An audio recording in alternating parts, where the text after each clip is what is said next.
Untuk malam ini saya mengatakan dua perkara. Pertama, tentang sesuatu yang cukup bentuk perasaan saya. Saya duduk di Jakarta, di Wisma Nusantara.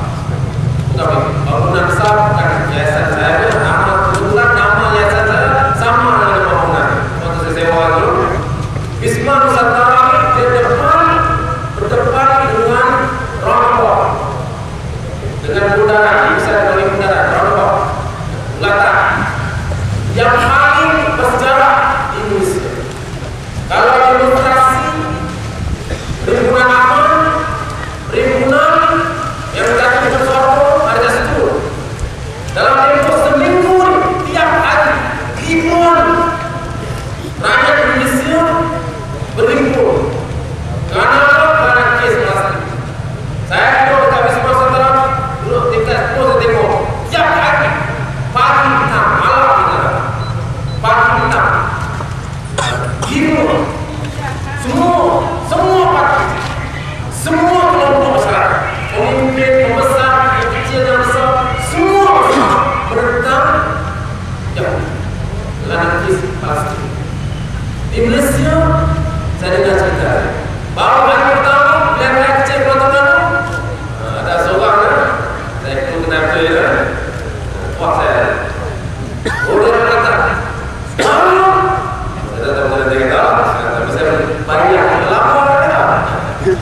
Sedang sokong aku, sama sudah sokong fakta yang bersama.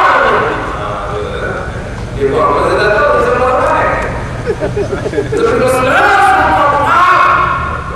sokong kata kita sama dengan Hamas, bersama aku berbuat bersama dengan kelompok, bersama dengan Hamas. Luar biasa.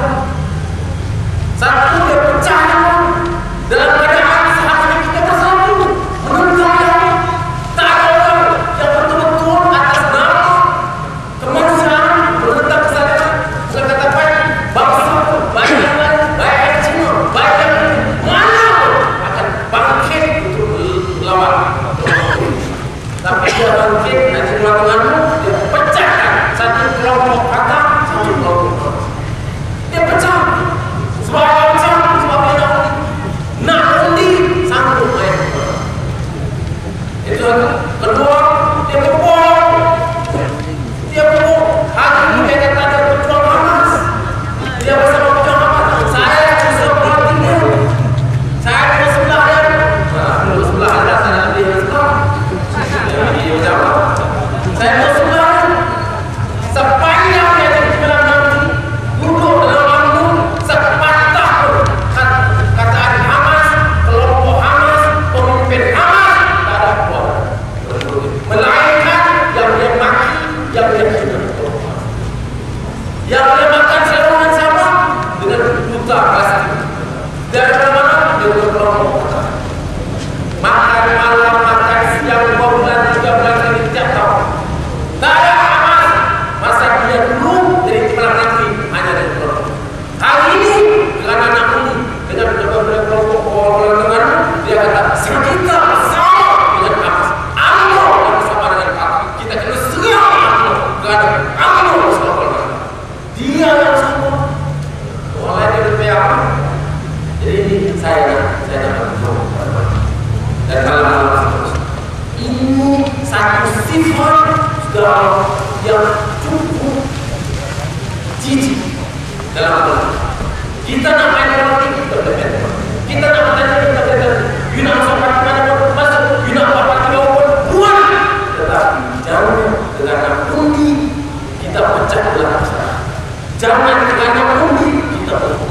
Jangan dengan undi perkara melawan yang mempertahankan satu perkara yang seharusnya diperjuangkan bersama. Kita pecahkan hanya dengan itu sebab saya tidak akan kerana atas dasar itu, atas dasar pecah belahkan masyarakat, hina dasar ekonomi baru, tolak dasar ekonomi baru, untuk apa untuk tarik ini Cina, untuk tarik ini Cina, bukan kerana ada saya yang Cina, bukan kerana ada saya maunya. Dia tarik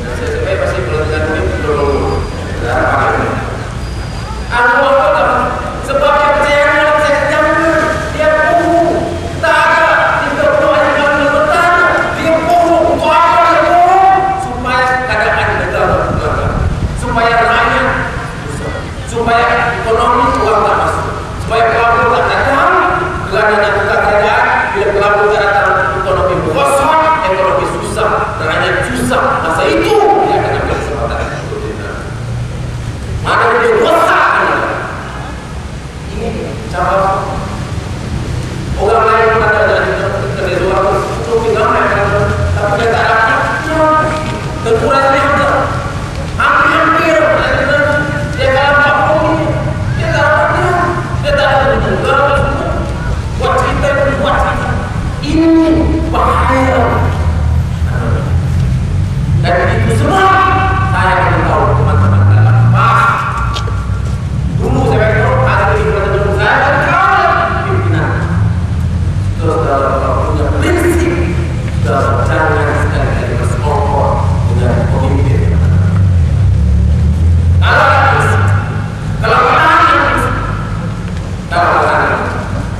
pada tes dan ini sekarang pengundi teman-teman. Kalau nampak kawan kita dalam depan dia goyang pengundi di dalam depan.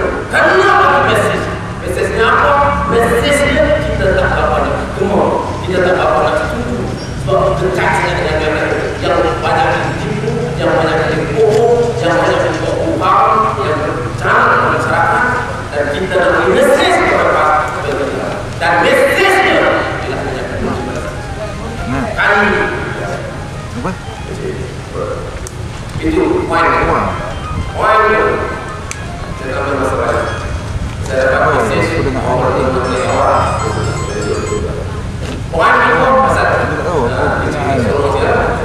cinta kota saya cuma mesej macam kita nak kota di mana saya kita berbuat kerja di Jakarta misalnya saya tidak seperti ini saya sempat kalau menunggu tidak sempat kerja awal tahun kerja mana saya dulu sekarang di usia saya baru ini saya dilantik menjadi konsultan sekretariat Asia ibu pejabat di Jakarta misalnya ketua Asia sekarang Dr. Suri Pichuan bekas penjualan Thailand Islam saya kenal dia berhenti saya sudah keluar kerja di Indonesia jadi saya rasa namanya benar-benar orang kawan mereka tapi saya rasa kalau nampak keadaan mungkin orang yang ada mungkin tidak pastor masa itu kerja tetapi belum apa-apa saya Puan Farid saya ketua angkatan keadilan tertinggi cabar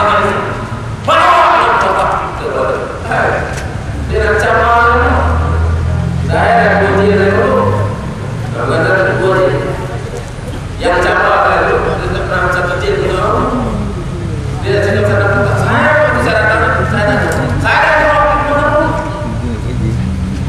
jawab mana mau dan saya minta anak dia jawab dia tak jawab masa tu mungkin dia sibuk sebab dia jatuh jadi mungkin dia tak terjawab dia sibuk tak apalah disangka baik sekarang